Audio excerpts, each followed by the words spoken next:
Maybe Jamie Dimon was listening to my podcast yesterday. Yep, the CEO of JP Morgan Chase worried the U.S. economy is on a sugar high.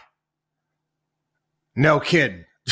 Again, verbatim from what I said on my podcast yesterday. Yeah, he gave a pretty harsh assessment of the U.S. economy and basically talking almost the same types of things that we've been hitting on here on the program, saying the lower third of earners should be pissed off about their status. Yeah. Andrew Ross Sorkin asked him at the end of this Deal Book Summit why perceptions of the economy are poor in recent polling, despite some of the positive indicators, and talked about inflation and what it's doing to lower earners. If you look at the United States, yes, almost all-time low employment, but inflation is hurting people, the bottom third. I kind of think they have a right to be pissed off. I would be a little pissed off if I were them. And again, he went into something that I've written about on several occasions over the years in regards to ridiculous government policies that don't do anything, stretching all the way back to Lyndon Johnson.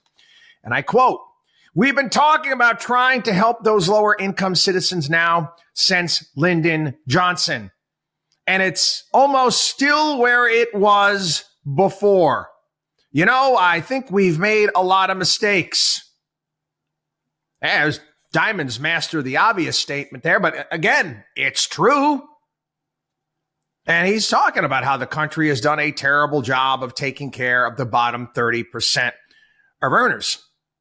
And he says here, you're all wealthy and you have money and stuff like that, but their average wages are $15 to $20 an hour. They're the ones who lost their jobs in COVID. They're dying 5 or 6 years younger than the rest of us. They're the ones who don't have medical insurance. They're the ones where their schools don't work. They're the ones dealing with crime.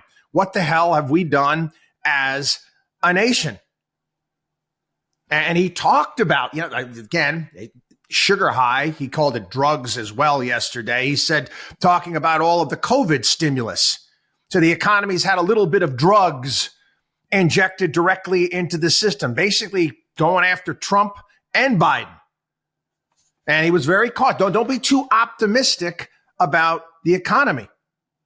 He said the economy, when people look at the current economy and things are going good, we've had a bit of drugs injected directly into our system called fiscal stimulation, the largest we've ever had in peacetime, and quantitative easing, the largest monetary stimulation to different things, different effects. But they are drugs running through the system, and they create this kind of sugar high, and we are in a sugar high. Yeah, corporate profits are up because people are spending a lot of money. Where did they get the money?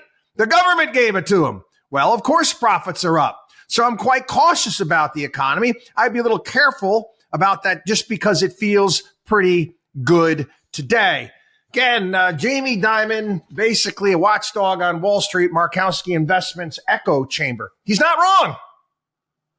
He's arguably one of the best CEOs in the country. And I'm going to be honest with you. Again, it's my competitor. Yeah, again, they are much more ingrained. I go after big Wall Street firms all the time. But the guy runs a hell of a ship over there. And again, if he were to say, hey, you know what? I'm going to run for president. I'd vote for him. Watchdog on WallStreet.com.